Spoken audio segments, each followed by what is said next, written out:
પોતાના ઘરમાં ખાવાનું લાવવાના પૈસા ના હોય પણ હપ્તાના પૈસાનું સેટિંગ કરીને પોતાના બાળકોને ભણાવવા માટે ફોન અપાવ્યા છે.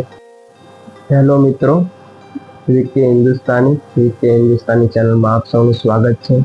આજનો આ વિડીયો આપણે ખાસ એ માટે બનાવવાનો છે કે જો તમે તમારા બાળકનું ભવિષ્ય સુધારવા માંગતા હોય, દરેક માતા પિતાની ઈચ્છા હોય છે કે આપણા બાળકને ભણાવીએ ગણાવીએ અને એના પગ ઉપર ઊભો થઈ શકે અને કમાઈ શકે એવું એને ભણતર આપીએ, સારી શિક્ષા આપીએ. પણ શું તમે તમારા બાળકોને ફોન આપ્યો છે?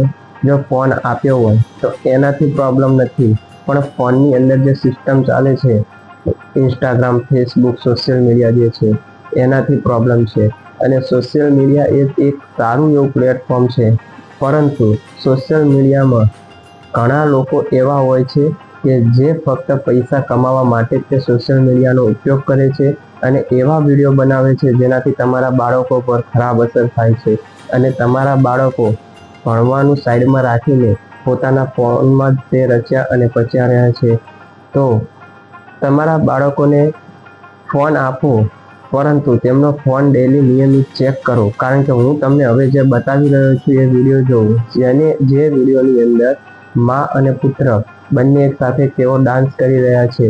શું આ કપડાની નહીં મા અને દીકરાને આવી રીતના ડાન્સ કરવો જોઈએ? તમે વિડીયો જોવો, આ સાઈડમાં વિડીયો ચાલુ છે, વિડીયો જોઈ લો. આવી રીતના ડાન્સ કરતા હોય અને તમારા બાળકોના હાથમાં ફોન હોય તો શું તમને યોગ્ય લાગશે? તમારા બાળકો આવા વિડીયો જોઈને શું આગળ આવશે? તો તમારા બાળકોનો ફોન તમે નિયમિત ચેક કરો. એમના ફોનની આવા વિડીયો આવતા હોય કે આવી આઈડીઓને તેમને ફોલો કરવી હોય તો મહેરબાની કરીને એ આઈડીને અનફોલો કરી દો અને તેમને સાચી દિશા બતાવો. હજી આ એક જ વિડીયો તમને બતાવ્યો છે, હજી આના તે વિડીયો તમે પાછળ જોવો, હજી ઘણા એવા વિડીયો છે કે જેની મેં ના જોઈ શકાય સાથે બેસીને એવા વિડીયો છે. અને મા અને પુત્ર એક એવો સંબંધ છે કે જ્યારે પુત્રની ઉંમર થાય તો તેને થોડું ડિસ્ટન્સ રાખવું પડે છે, અમુક મર્યાદા રાખવી પડે છે, પરંતુ આમને તો આ બધી મર્યાદા ભૂલી ગયા છે.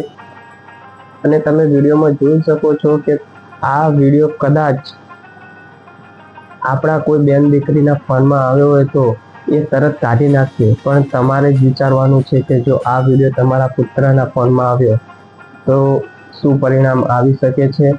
એનું ધ્યાન, પોતાનું ફોકસ ત્યાંથી તેના ભણવા ઉપરથી હટીને તેનું ફોકસ જશે સીધું વિડીયોમાં. તો શું તમને લાગે છે કે તમારા બાળકો આવા વિડીયો જોઈને આગળ આવી શકશે?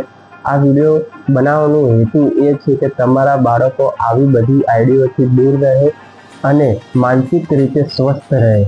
આનાથી મગજ પણ ખરાબ થશે અને તેમના ભવિષ્ય ઉપર બહુ મોટી અસર થઈ શકે છે. તો તમે આ વિડીયો સાઈડમાં ચાલુ જ રહે છે એ જોઈ લો અને તમે કોમેન્ટ કરો કે શું આ વિડીયો મારો બનાવવો એ યોગ્ય છે કે નથી. એક કોમેન્ટ કરજો જો તમારા બાળકોનું ભવિષ્ય આની તમને સારું દેખાતું હોય કે ખરાબ દેખાતું હોય, જેવું તમને લાગતું હોય એ એક કોમેન્ટ કરો તો મને ખબર પડે કે ના, મારી વાત ત્યાં સુધી પહોંચી છે અને કોના કાને ઉતરી છે. હું તો જો આવી આઈડીઓને ભૂલમાં પણ મેં ફોલો કરી હશે તો પણ હું અનફોલો કરી રહ્યો છું. અને મને એવું લાગ્યું કે આ વાત મારે તમારી જોડે શેર કરવી પડે એટલે તમને કહી રહ્યો છું. બાકી તમારી મરજી, તમારા બાળકોને ઉપર ધ્યાન આપવું કે ના આપવું તમારા બાળકો છે. પણ મને લાગ્યું કે ના, ઘણા એવા લોકો છે કે જે કોરોના ટાઈમે ઓનલાઈન ક્લાસીસ આવતા હતા તો એમના માતા પિતાએ પોતાના ઘરમાં ખાવાનું લાવવાના પૈસા ના હોય પણ હપ્તાના પૈસાનું સેટિંગ કરીને પોતાના બાળકોને ભણાવવા માટે ફોન અપાવ્યા છે. અને એ ફોનનો શું ઉપયોગ થઈ રહ્યો છે એ તમે જરૂર જોજો.